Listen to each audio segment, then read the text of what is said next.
I love Lil Wayne. He keeps getting better. I think people don't realize he keeps getting better because of some of the beat choices or whatever, but that man only got better on some technical skills in a good way, unlike Marshall. Okay. Marshall got too good that it's like gross. He's like too technically good that, bro, we can't even fathom it. Stop. Wayne is tastefully good now. He's been good, but now watching one of the greats keep getting better makes no sense to me.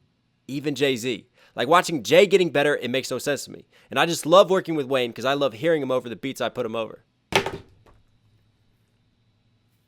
Well, that's real life. These are now the infamous words of Tyler, the Creator. He went on an interview on NYC's Hot 97 and decided, yeah, you know what? Today's the day I'm going to throw a little bit of shade at some of the greats. But here's the thing, though. His commentary and critique on Eminem is the same critique that we're getting a lot of now, especially on M's recent track that he did with Nas. Now, look, I did a full breakdown on that already, guys, as you know, if you want to check that out.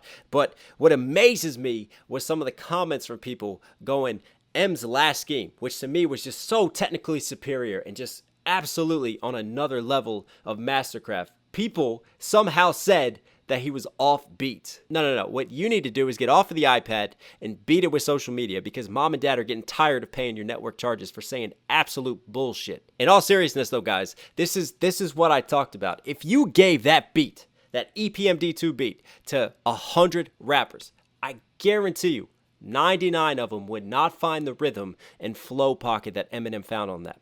And this is something he's excelling at and really doing later on in life now with his craft. He is just finding such unique flows and such unique rhythms. And to me, it's just something that, yeah, it's visionary almost. I mean, this is the type of stuff that other rappers will start to pick up on and they'll start doing. And 10 to 15 years from now, when we look back on this moment in time, we will truly appreciate what M has done with his craft. And see, Eminem in earlier days, what I appreciated was he would take beats a lot of times and he would like hone in on an instrument sound. Like Toy Soldiers, for instance. He just gets with that marching snare and just locks in to that rhythmic pattern. And it's so good.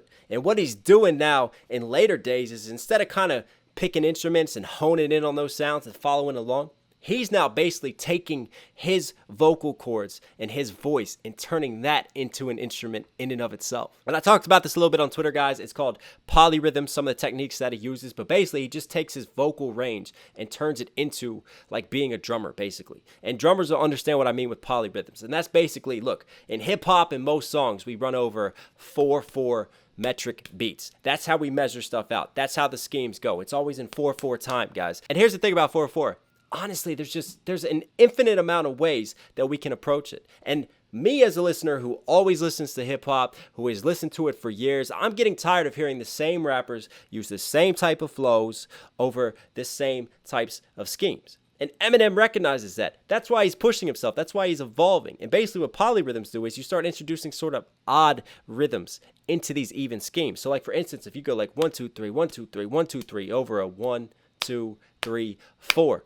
That might sound offbeat to your ears, but here's the thing about odds and evens, right? Especially if you're doing 3s over a 4, every 12th note, it will fall right on top of that percussion and right in time. And this is what M's doing. He's basically just creating these little pockets in his mind and these rhythms, and he's sticking to them. So no, he's not offbeat. He is in time with the rhythms that he's creating, and it's doing something really unique to the beats. And to me, it's just bringing out something, a different perspective on song making and on rapping altogether. But I mean, Tyler's words, like the way he puts it, stop.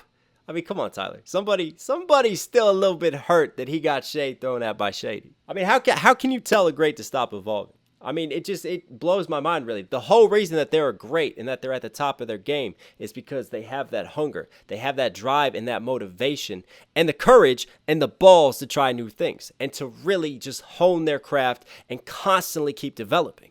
I mean, that's why Eminem's been in the game for as long as he's been in the game. If Eminem was making the same stuff and we got old Eminem, the way he used to follow things, people would get tired of it. I mean, we live in a culture now in a society that's just this, you know, swipe, swipe, swipe, swipe, swipe. People drop an album and you forget about it within a week. Everything is so fast-paced and fast-moving. You have to constantly adapt with the times. You have to keep evolving and keep honing your craft. And we're all of a sudden going to knock Eminem because he's too good now? Because he's too superior?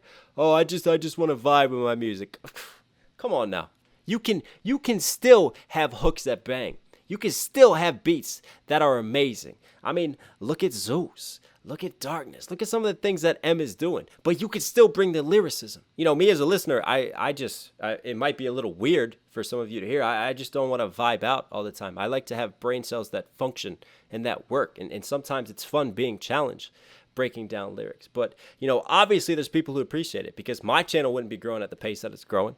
There wouldn't be M's streams that he's doing, M's numbers that he's doing, if people didn't appreciate the lyricism and the advancement that he's bringing to the game right now. And Tyler, if you want to play that game too, then let's compare what you do to Eminem.